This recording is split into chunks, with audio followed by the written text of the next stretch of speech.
Ucrania acaba de lanzar un ataque histórico contra Rusia, causando daños por valor de miles de millones de dólares en aeronaves irreemplazables. ¿Qué significa esto para Ucrania, para Rusia, pero también para el resto del mundo? ¿Podría Estados Unidos ser víctima de un ataque similar? Vamos a analizar esto y mucho más en el Trumpet World de hoy.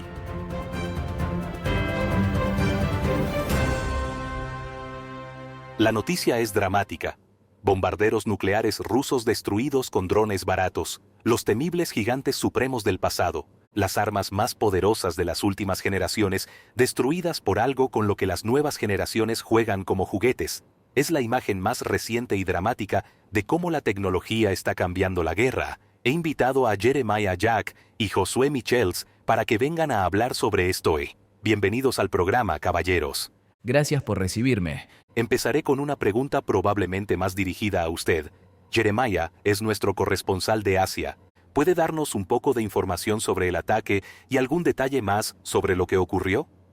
Claro. Sí, bueno, este ataque ha estado en realidad en las fases de planificación durante unos 18 meses, así que fue minuciosamente planeado para que fuera lo más sorprendente y devastador posible para el poder aéreo ruso. Pero básicamente había una empresa ucraniana que fabricaba cabinas de madera y algunas de ellas se vendían dentro de Rusia, se entregaban allí en grandes camiones de reparto. Y en esta situación particular, los contenedores de madera en cuyo interior se suponía que estaban las cabinas se fijaron a la parte superior de estos camiones de reparto, y los conductores de estos camiones en particular aparentemente no entendían la verdadera naturaleza de la carga que estaban entregando.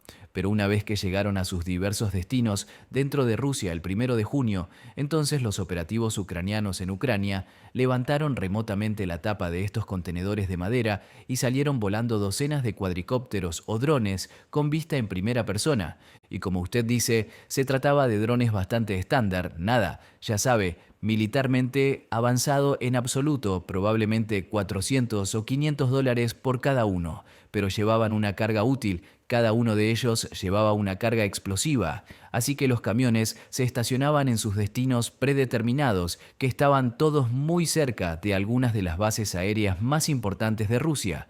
Y entonces estas tapas se levantaban y salían volando estos drones, unos 36 drones por camión, por lo que sabemos. Y luego los operativos dentro de Ucrania volaron los drones hasta las bases cercanas y los hicieron explotar cada uno de ellos encima de los aviones de guerra rusos.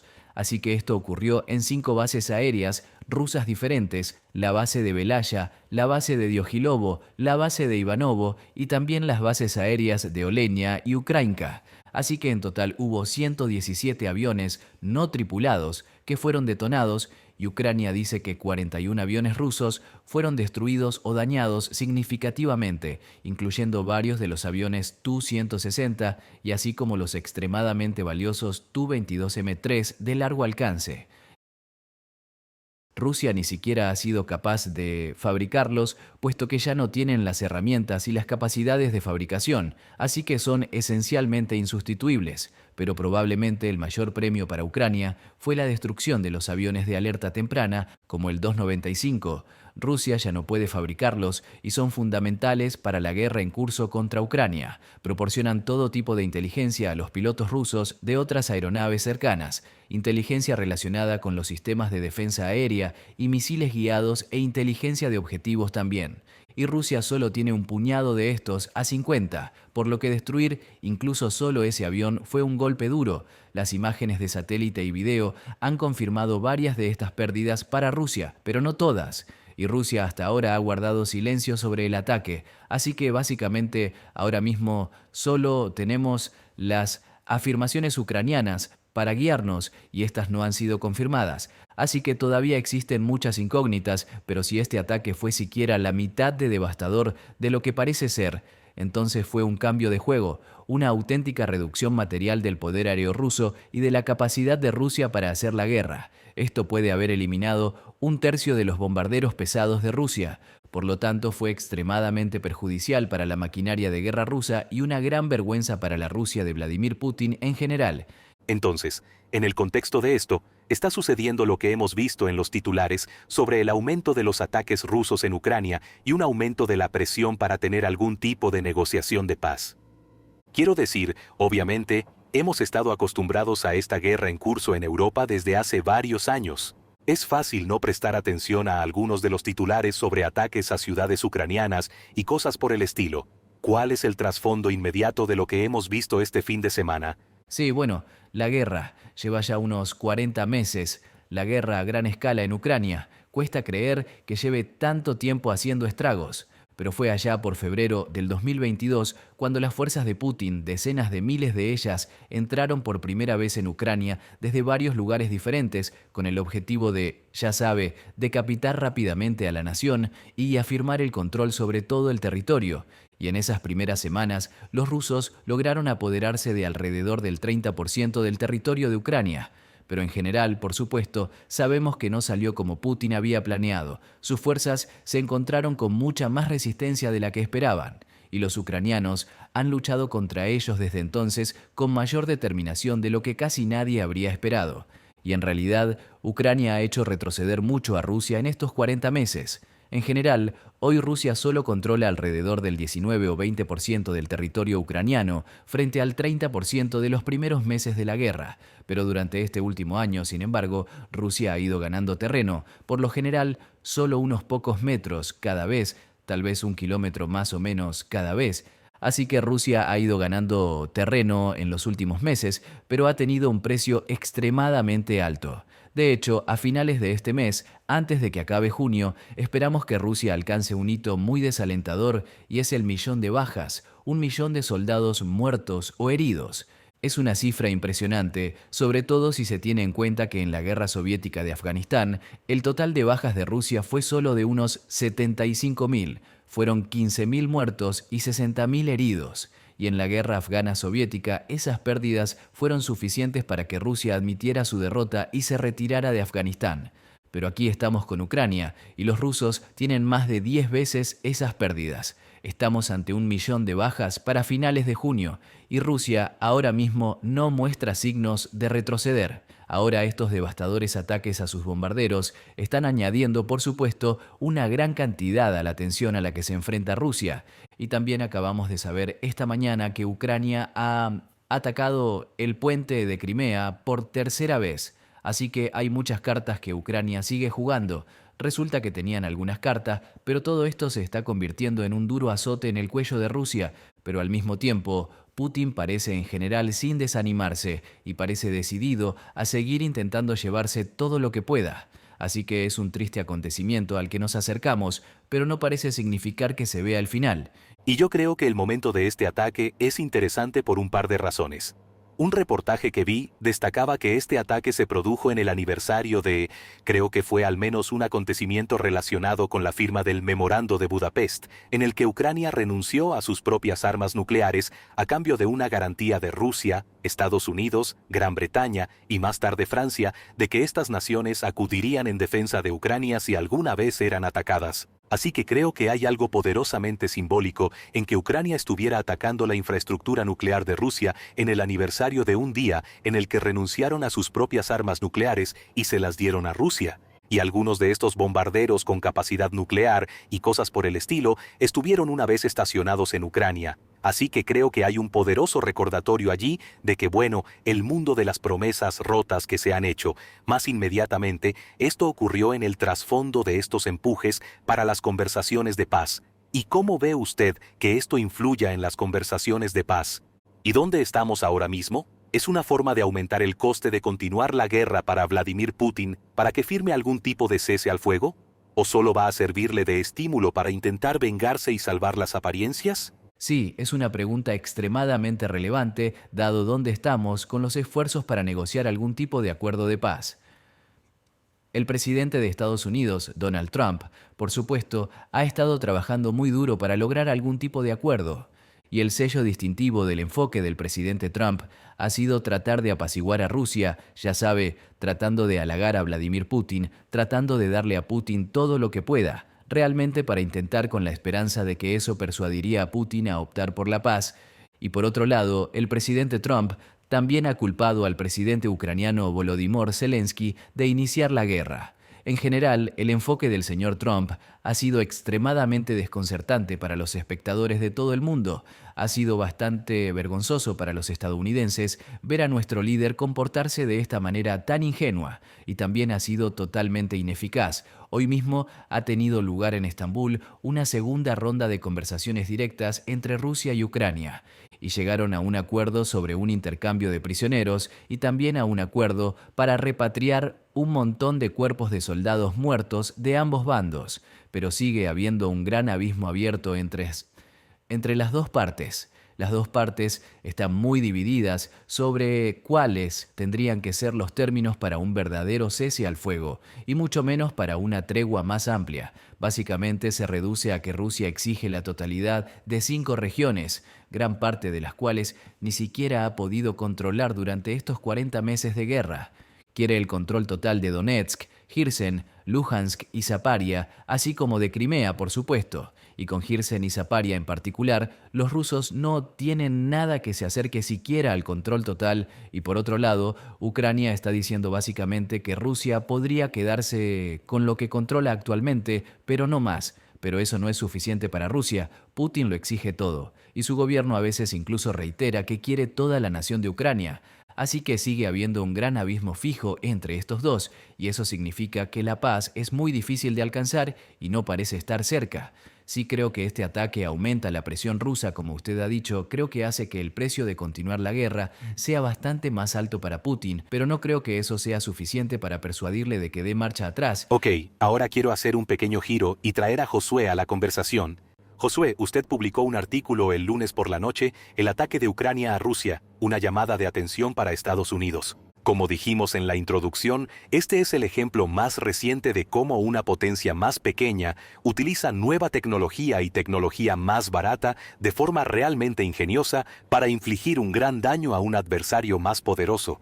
En este caso fue Ucrania contra Rusia. Pero realmente, al menos en términos de presupuesto destinado a defensa, no hay adversario más poderoso que Estados Unidos. Así que si esto le puede ocurrir a Rusia, y si esto permite a una potencia más pequeña hacer un daño realmente grave a Rusia, ¿hasta qué punto es vulnerable Estados Unidos a ese mismo tipo de ataque? Son muchas las lecciones que podemos aprender de esto. Como usted ha dicho, como incluso aludió Jeremiah, esos aviones no tripulados que se utilizan eran muy baratos comparativamente. Ni siquiera eran el tipo de drones militares que algunos grandes ejércitos fabricarían. Se podría decir que eran drones comerciales. Y estaban dirigidos contra esos aviones de combate militares.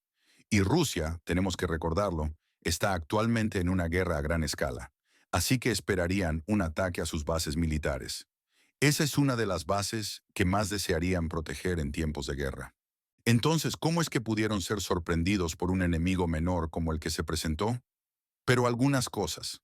Fue un ataque sorpresa, a pesar de ser una guerra a gran escala en la que se involucraron para poder sorprender a Rusia. Pero también cabe destacar que Rusia no estaba preparada para proteger sus bases militares contra ataques de drones más pequeños. Ciertamente estaban preparados. Si se acercaba un bombardero y estaba a punto de lanzar bombas allí, seguramente habrían derribado un avión grande. Seguramente habrían derribado aviones de tamaño medio o incluso drones grandes. Pero si no esperamos que un dron más pequeño pudiera estar dentro de la nación a su alcance y que pudiera alcanzar esos objetivos militares.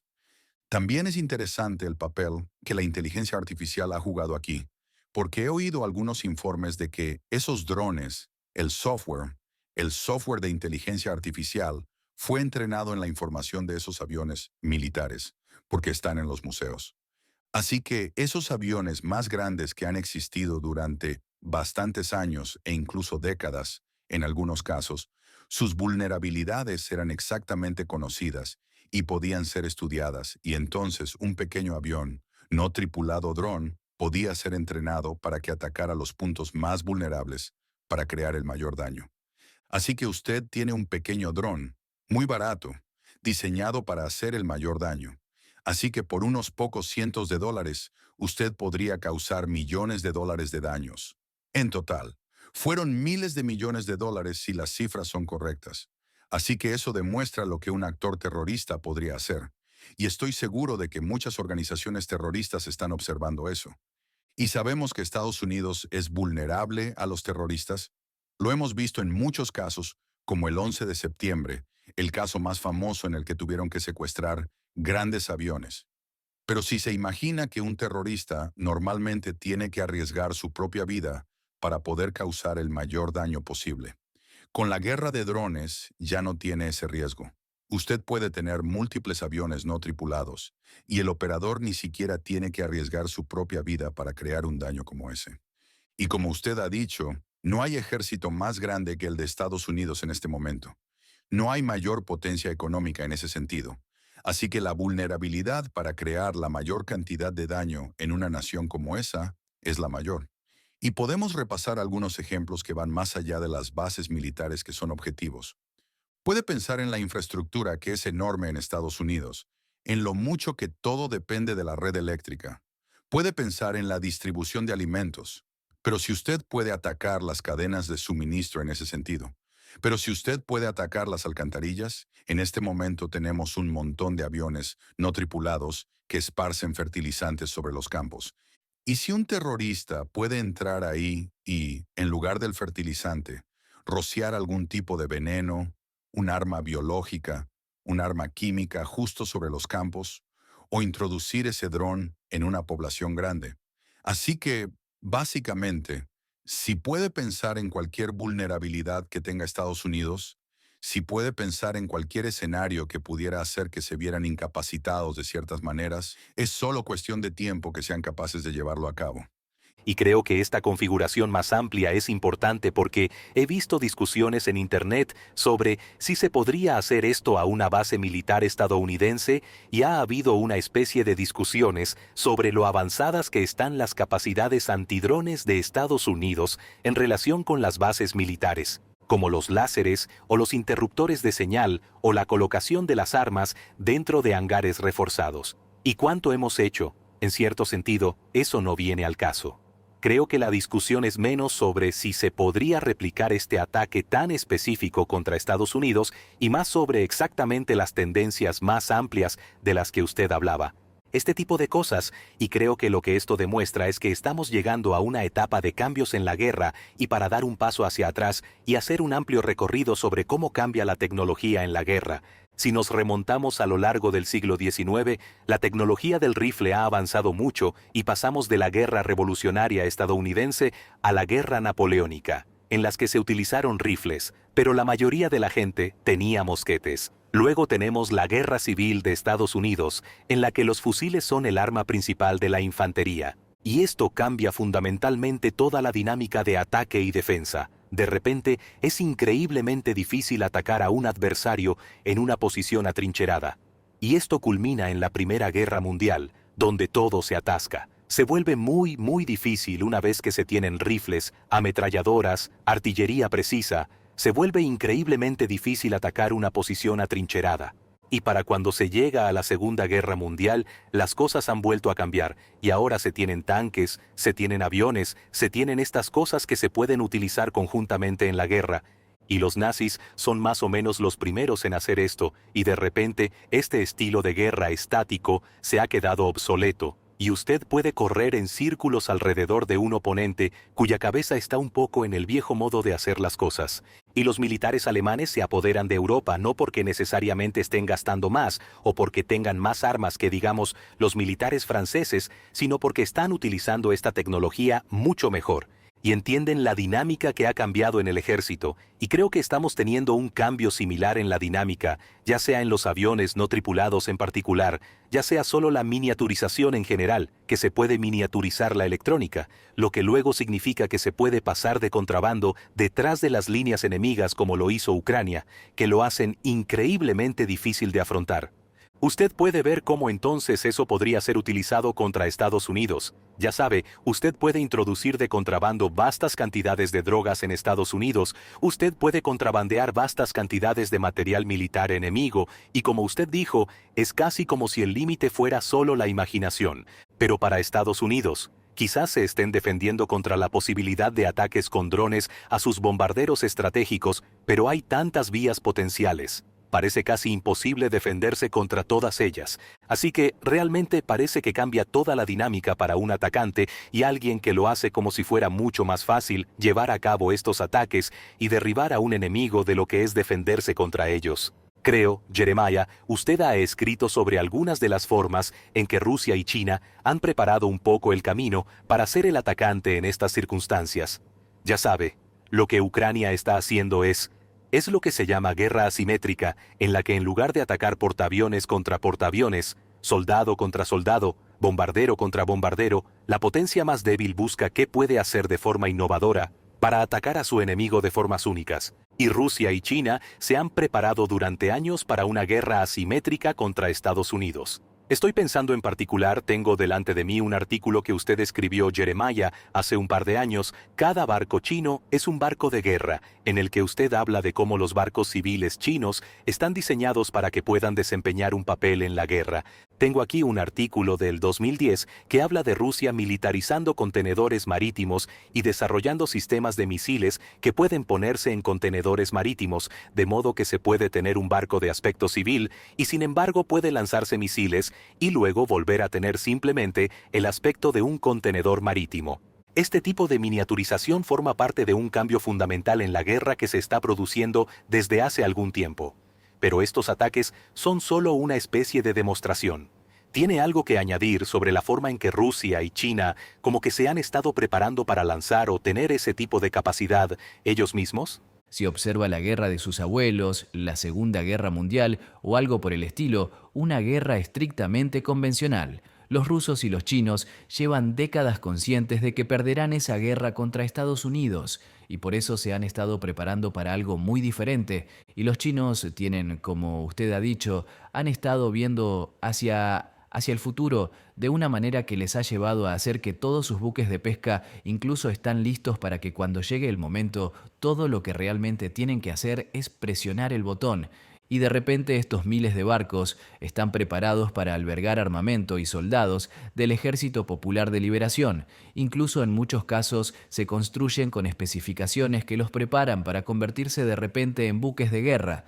Y también hemos visto que incluso solo en lo que se refiere a investigación y desarrollo, para que Estados Unidos mantenga su vanguardia, para estar a la vanguardia de la innovación, es extremadamente caro. Es muy costoso estar explorando nuevas vías, probando nuevas tecnologías, muchas de las cuales resultaron ser ineficaces, y así se han malgastado miles de millones de dólares descubriendo que efectivamente determinada tecnología no funciona, pero los rusos y los chinos no están gastando de esa manera. No están intentando innovar, no están gastando mucho en investigación y desarrollo. En su lugar verán lo que produce Estados Unidos y cómo funciona. Pondrán sus manos en algunos planos, harán ingeniería inversa y pronto estarán fabricando las mismas armas por, ya sabe, quizá un 5% del coste porque no han tenido que hacer la innovación inicial, la investigación y el desarrollo iniciales y todo eso. Y así, Estados Unidos, si nos fijamos en las cantidades de dólares que gasta el ejército de Estados Unidos, creo que es más de lo que gastan los 10 países siguientes juntos.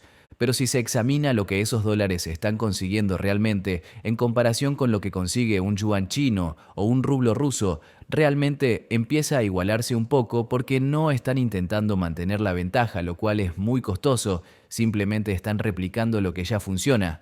Un gran punto. Josué, volviendo a tu artículo del lunes, el ataque de Ucrania a Rusia, una llamada de atención para Estados Unidos. Uno de los puntos que usted hace allí es la forma en que muchos de estos sistemas, algunos de los cuales usted sabe, Jeremías ha estado hablando, algunos de los cuales son más solo decir como aviones no tripulados y la inteligencia artificial. Ucrania ha sido un campo de pruebas para estos tipos de la forma en que la Guerra Civil Española actuó como un campo de pruebas para las armas que llegaron a ser utilizadas en la Segunda Guerra Mundial.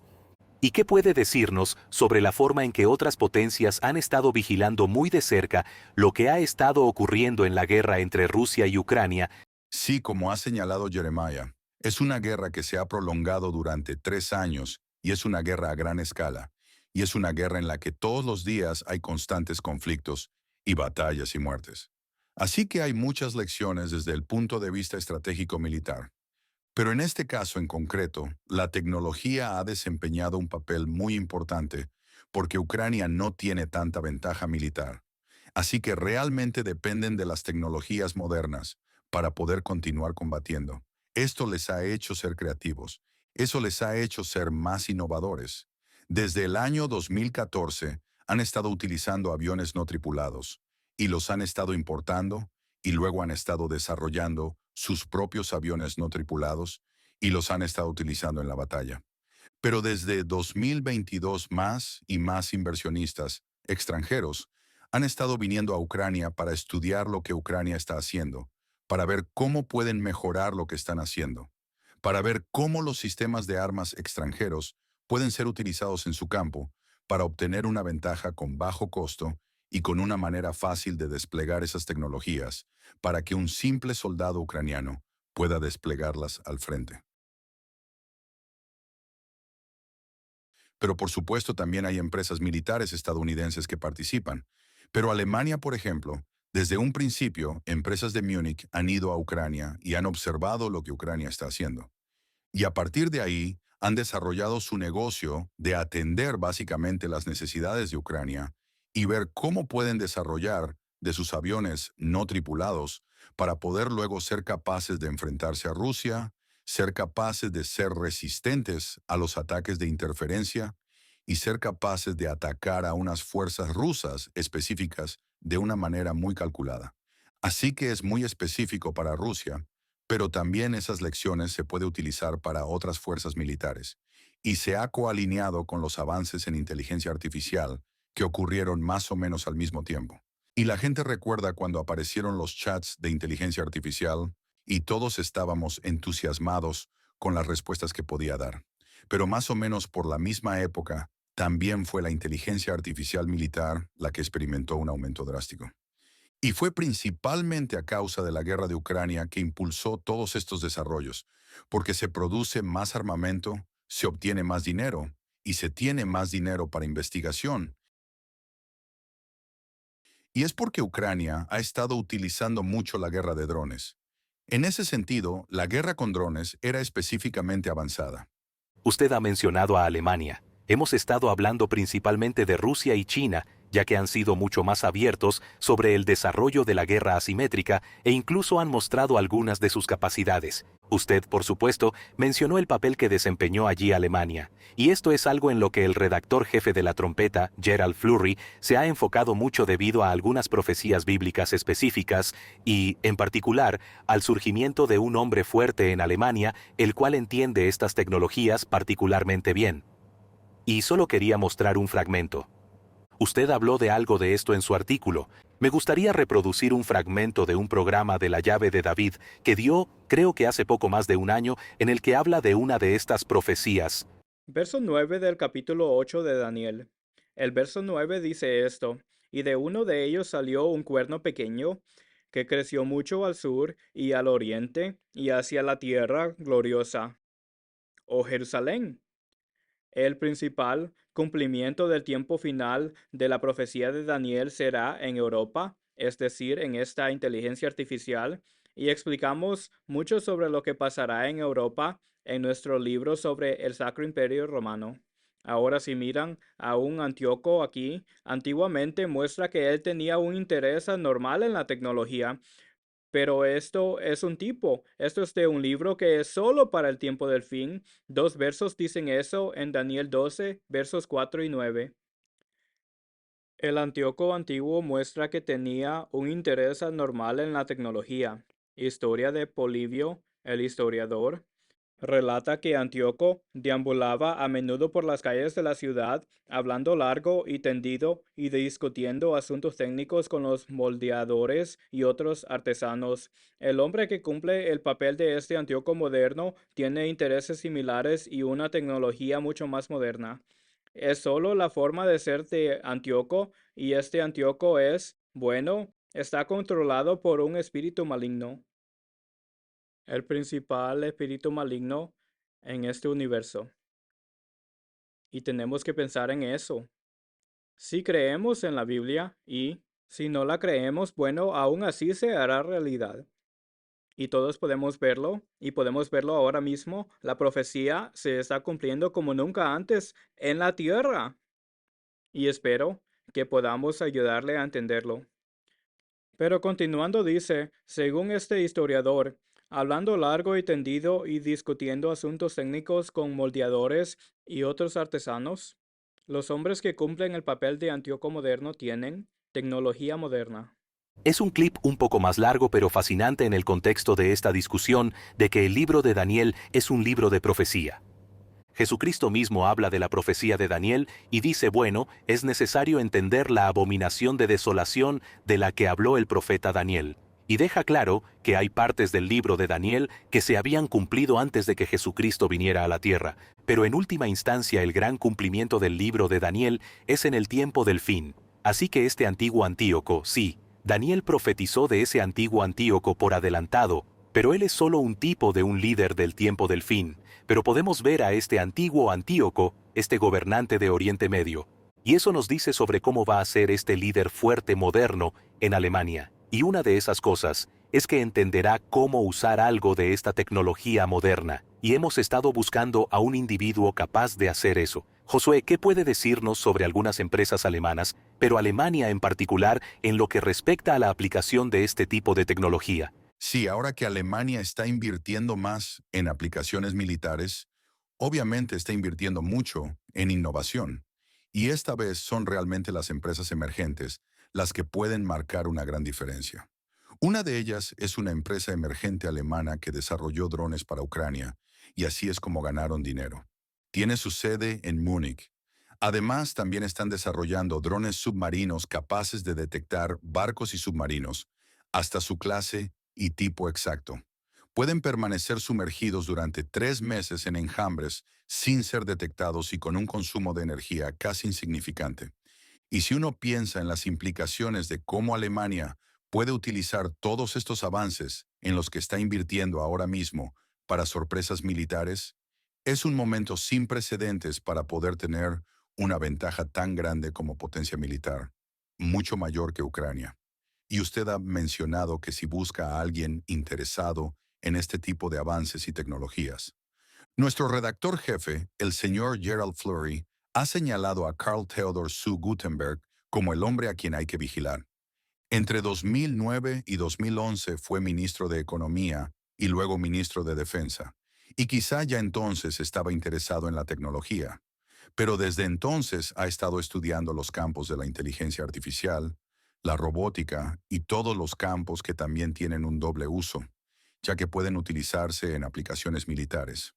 Ha hablado sobre la mejora de la guerra cibernética gracias a la inteligencia artificial y está invirtiendo en algunas de esas empresas emergentes militares en la zona de Múnich. Así que, si se observa el panorama general, Alemania no está invirtiendo en las tecnologías militares del pasado.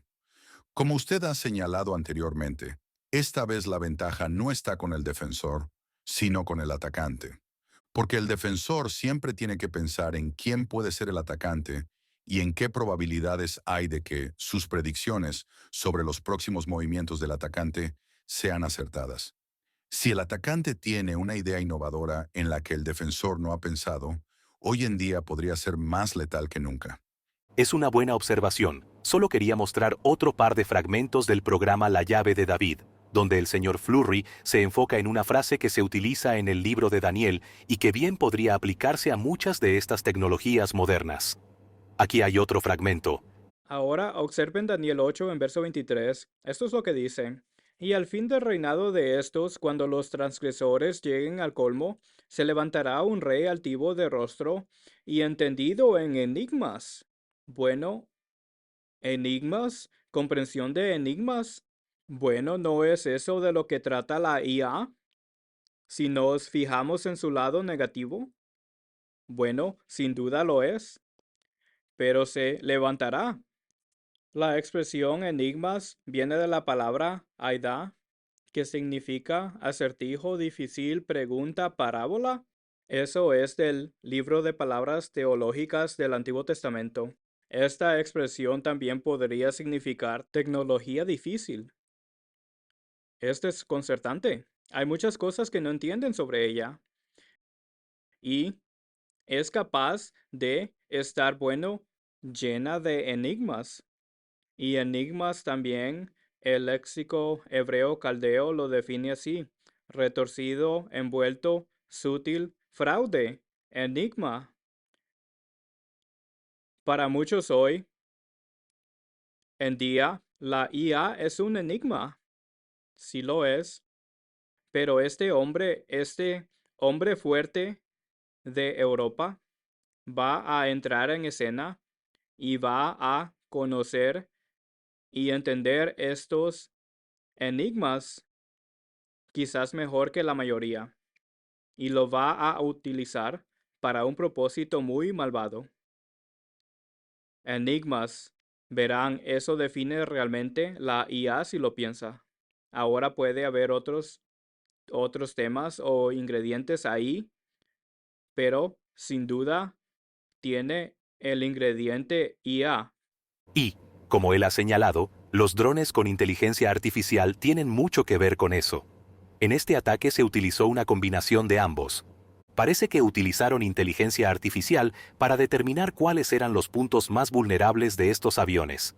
Y luego tenían a un ser humano controlando los drones una vez dentro de Rusia, y el ser humano que controla el dron es una especie de vulnerabilidad. Si se puede interrumpir la señal entre el dron y el piloto, se detiene el dron. Dar al dron algún tipo de inteligencia y capacidad para trabajar con otros drones es una forma obvia de evitarlo. Muchas de estas cosas pueden encajar muy fácilmente. Pero hay otra cita que quería mencionar aquí porque creo que es muy profética a la luz de lo que acabamos de ver. Y habrá enigmas. La palabra enigmas en sí significa algo retorcido o fraude u oscuro y retorcido. Eso es lo que significa. Están definiendo la IA y la Biblia lo define en esencia de la misma manera.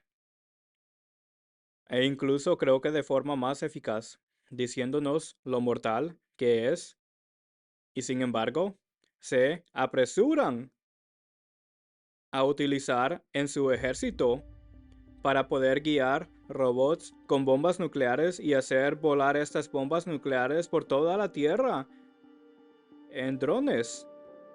Y pueden inutilizar la tecnología de su enemigo, donde ni siquiera pueden utilizar sus bombas nucleares o sus otros ingredientes peligrosos. La Luftwaffe alemana está experimentando con enjambres de drones e invirtiendo en soluciones de inteligencia artificial para controlar los drones alemanes y destruir los drones enemigos. Están trabajando para superar la destrucción mutua asegurada de la época de la Guerra Fría, lo que significa que sabían que bueno, simplemente nos destruiremos unos a otros, así que no hay nada que podamos hacer, y no usaron sus bombas nucleares, pero aquí ahora pueden ser capaces de inutilizar la tecnología del otro, y él ni siquiera puede disparar sus misiles. Y esto es peligrosamente